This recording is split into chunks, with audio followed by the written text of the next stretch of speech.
Baik, sekarang kita akan bahas terkait dengan flavonoid, di mana berdasarkan namanya plafon ini berasal dari kata plafon dan oid. Ya. Jadi ada struktur dasarnya adalah plafon.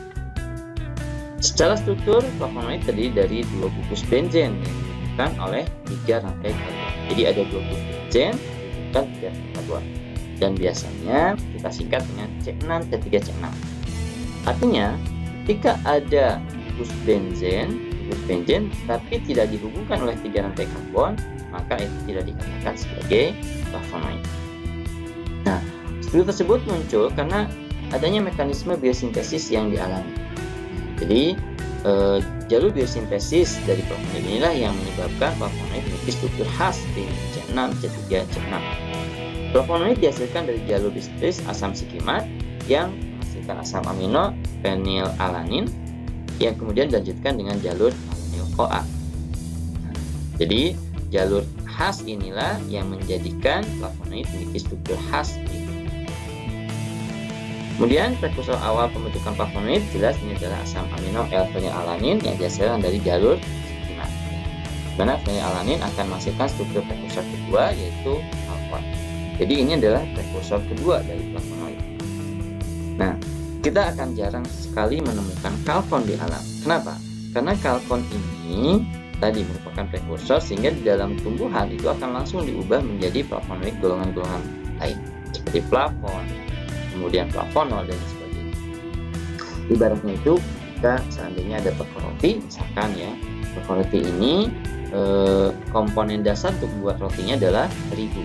Maka ketika Anda datang ke toko roti, ya Anda tidak bisa membeli terigu karena terigunya sendiri diubah menjadi roti. Nah, seperti itu ya. Jadi kalkon ini di dalam tumbuhan jarang sekali ditemukan karena biasanya kalkon ini diubah menjadi flavonoid. Ini adalah biosintesis dari flavonoid ya, diawali dari jalur sikimat. Nah, kenapa dikatakan jalur sikimat? Karena memang jalur ini melewati pembentukan asam sikimat. Jadi jalur biosintesis ini melewati pembentukan asam sikimat terlebih dahulu. Di mana asam sikimat ini nanti akan membentuk asam korismat, ini asam korismat. Dan kemudian asam korismat ini akan menghasilkan satu asam amino namanya adalah fenilalanin. Nah, fenilalanin inilah yang nanti akan diolah melalui jalur metabolisme berikutnya sehingga menghasilkanlah flavonoid. Fenilalanin ini selanjutnya melalui satu reaksi eliminasi ya dihasilkanlah asam sinamat. Seperti ini asam sinamat.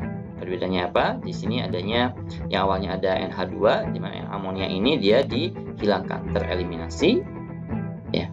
Jadi E2 ini elimination of ammonia, jadi amonianya hilang sehingga hasilkan ikatan lengkap. Jadi ini perbedaannya. Nah, oleh karena itu dari jalur ini ya kita bisa memastikan bahwa flavonoid ini tidak memiliki N. Jadi flavonoid awalnya meskipun sama-sama di asam amino, ya, tapi berbeda dengan alkaloid. Kalau alkaloid, unsur N-nya itu dipertahankan, sehingga muncullah ya adanya alkaloid N heterosiklik. Tapi pada flavonoid, ya, karena dia spesifik di fenilalanin dan fenilalanin ini dengan satu enzim E1 ya dan E2 ini akan mengeliminasi keberadaan amonianya atau NH2-nya. Jadi N-nya akan hilang sehingga dihasilkanlah asam sinamat. Asam sinamat ini nanti akan diolah sehingga menghasilkan para kumaril alkohol ya, yang kemudian juga akan berinteraksi dengan H2SCoA ini menghasilkan 4-hidroksi sinomil alkohol ya. Jadi selain melalui jalur sikimat, flavonoid juga melalui jalur sinamat ya. Nah, dari sini maka dihasilkanlah suatu prekursor kedua yang kita kenal sebagai kalkon. Seperti ini kalkon. Karena kalkon ini adalah struktur flavonoid ya, namun dia hanya memiliki 2 cincin. Nanti akan kita lihat perbedaannya antara kalkon dengan flavonoid lainnya. Dari kalkon inilah maka nanti akan dihasilkan turunan dari flavonoid. Nah, ada naringenin ini sebagai struktur umum dari flavonoid ya. Kemudian atau kita kenal sebagai flavonon. Ya, di mana flavonon ini seperti ini. Ada flavan, kemudian ada keton di sini, maka dikatakan sebagai flavonon. Nah, ini adalah struktur dasar dari flavonoid. Kalau ini saya mencantumkannya adalah flavonol. Ya. Biasanya ada juga yang mencantumkan flavon, sama saja sebenarnya. Nah, di dalam struktur dasar flavonoid terkait dengan urutan dari penomoran itu diawali dari O yang berada pada cincin C. Ya, jadi O ini, O ether ini ya, ini kita tuliskan sebagai nomor 1. Nomor 2-nya itu adalah ke sebelah kanan. Nomor 2, nomor 3, ya, nomor 4. Kemudian nomor 5-nya itu loncat di sini ya. 5, 6, 7, 8, 9 baru 10 di sini. Dan ini kita untuk cincin beta B-nya itu kita berikan penomoran dengan aksen ya.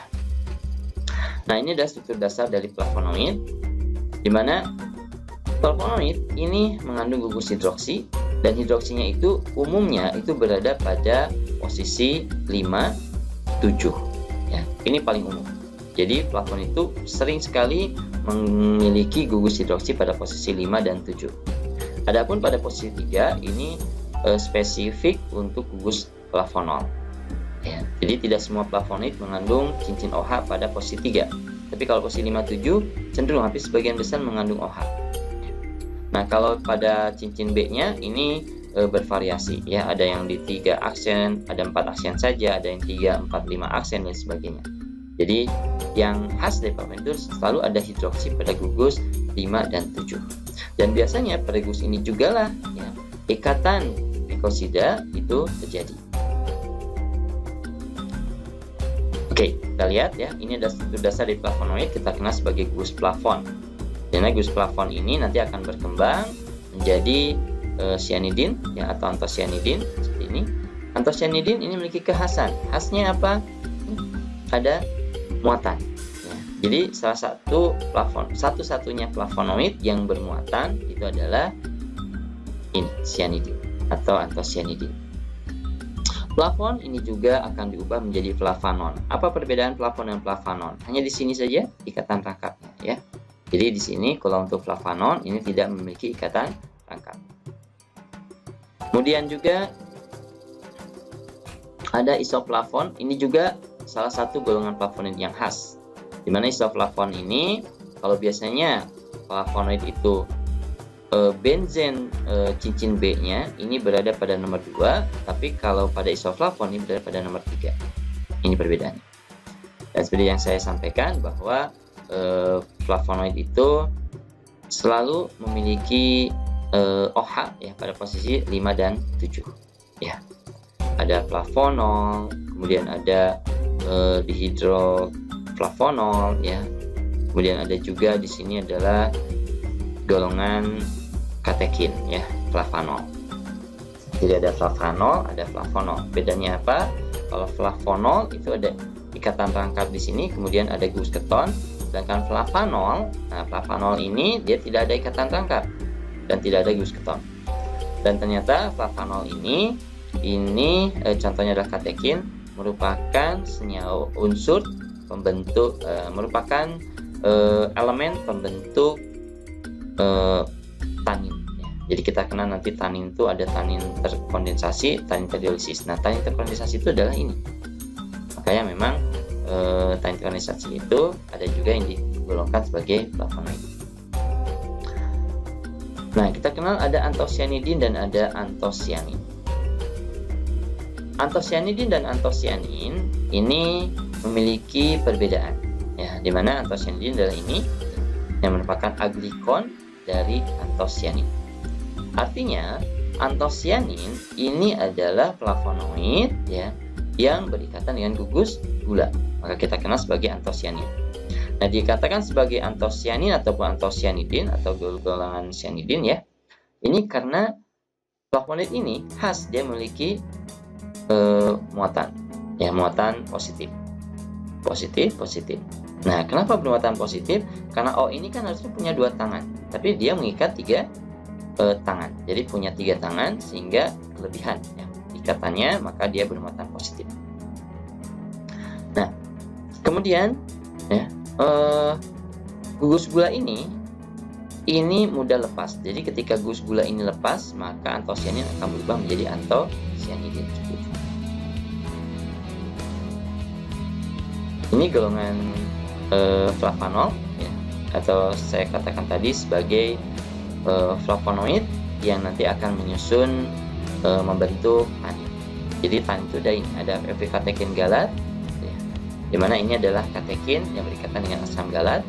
Kemudian ada efrikatekin trimer, ini adalah suatu polimer dari suatu gugus katekin, dan ini kita katakan sebagai tanin ya. Jadi adakah flavonoid golongan tanin? Ada, ini tidak. Jadi ada galokatekin galat, yaitu katekin yang berikatan dengan asam galat, dan ada efrikatekin trimer, ini adalah suatu senyawa kompleks ya yang tersusun atas katekin.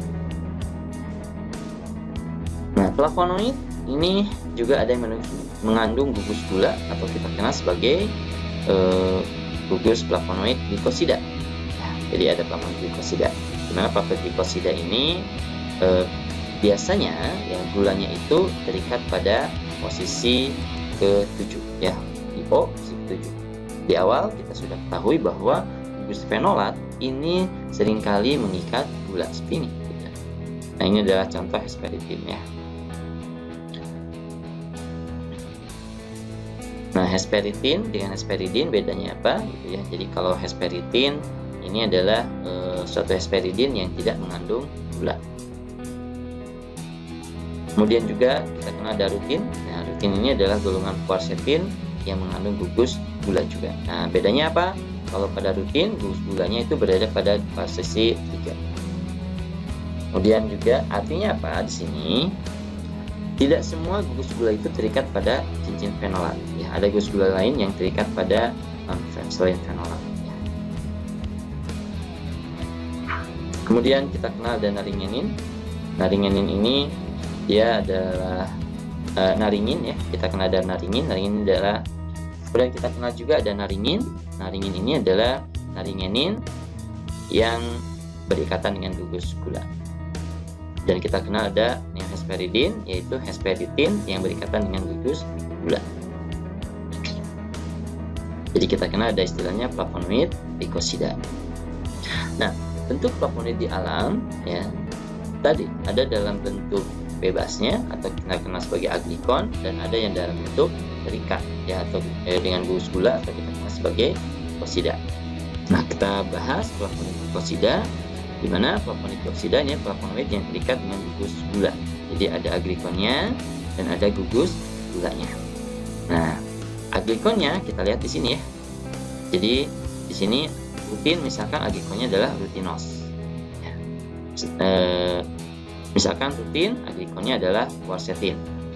Nah, sedangkan ketika quercetin ini mengikat gugus gula, maka kita katakan sebagai rutin. Hesperidin, aglikonnya adalah hesperidin. Neohesperidin, aglikonnya juga hesperidin. Kemudian ada naringin, aglikonnya adalah naringin. Nah, jadi ada aglikon dan ada gugus gula. Flavonoid yang kehilangan gugus gula, maka polarannya akan lebih rendah. Jadi terkait dengan strukturnya, flavonoid yang mengikat gula ini cenderung lebih polar. Nah, di mana gula ini menjadikan flavonoid ini menjadi lebih larut di dalam air. Sehingga ketika gugus gula ini hilang, maka flavonoid ini berubah kepolarannya dari yang semula polar menjadi kurang polar. Nah, gula pada flavonoid glikosida kita ketahui ini ada 2 jenis ya, ada O-glikosida dan C-glikosida. Ini adalah contoh O-glikosida, di mana gulanya terikat dengan gugus O. Oke, jadi ada O-glikosida di mana gulanya terikat pada gugus O. Biasanya gugus O-nya bisa pada O7, ini paling umum ya. Ada juga pada O3, ini dikatakan juga O-glikosida. Ada juga yang terkadang ikatan gulanya itu pada posisi 5. Nah, O-glikosida ini cenderung lebih polar. Dan gula-gula yang lagi ditemukan ini adalah galaktosa, fruktosa, silosa, dan sebagainya. Dan dikatakan oglikosida sekali lagi karena memang gulanya ini terikat pada gugus hidroksil atau O. Nah, biasanya ditemukan juga ikatan aglikon dengan di, tri, dan tetrasakarida. Ini contoh ya terkait dengan flavonoid oglikosida selalu terikat dengan O. Selain oglikosida, kita kenal juga ada C-glikosida. Biasanya kalau C-glikosida ini khas ya, ikatan gulanya itu berada pada C8.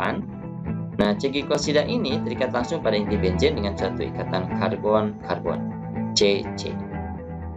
Nah, dan biasanya ikatannya itu lebih stabil dibandingkan dengan oglikosida. Tadi, kenapa oglikosida ini mudah terhidrolisis? Karena ketika muncul senyawa asam, muncul pemanasan, muncul air, maka gugus gula di sini ini akan mudah terlepas, akan mudah terhidrasi, sehingga menghasilkan OH dan gula. Sedangkan untuk C-glikosida, ya, ikatan antara C dengan C ini sifatnya adalah kovalen, yang sangat kuat. Bahkan di sini ya energi ikatannya cenderung 0, artinya 0 itu dia sangat kovalen, ya, sehingga lebih sulit untuk diputus. Makanya ketika Anda misalkan mau mengisolasi senyawa flavonoid, cek dulu apakah flavonoid adalah C-glikosida atau glikosida. Kalau C-glikosida bisa kita gunakan cara panas. Tapi kalau oglikosida maka tidak bisa kita gunakan cara panas. Nah, kita kenal juga ada biflavonoid. Biflavonoid ya atau dua flavonoid ini adalah flavonoid biner. Yang biasanya terlibat adalah flavon dengan flavanon. Yang secara biosintesis punya pola oksigenasi sederhana yaitu 5, 7, dan 4 aksen ya. Cenderung juga ada 5, 7, 3 aksen, 4 aksen. Ini adalah posisi dari OH-nya. Jadi posisi hidroksinya ada di posisi ini. 5, 7, 3 aksen, 4 aksen atau 5, 7, 4 aksen. Nah, ikatan antara flavonoid berupa ikatan karbon-karbon atau kadang-kadang juga ikatan eter. Jadi biflavonoid itu biasanya ikatan karbon-karbon seperti tadi ya, antara flavonoid dengan gula C-glikosida itu. Nah, monomer flavonoid yang digabungkan menjadi biflavon ini dapat berjenis sama ataupun berbeda. Dan letak ikatannya juga bisa berbeda-beda. Namun biflavonoid ini memang jarang ditemukan dalam bentuk glikosida dan biasanya penyebarannya juga terbatas hanya pada tanaman-tanaman tertentu. Ini contohnya ya, biflavonoid. Ini adalah biflavonoid antara flavon ya dengan flavon. Jadi flavon ketemu flavon. Nah, ikatannya apa? CC di sini ya. Ini dikatakan sebagai biflavonoid.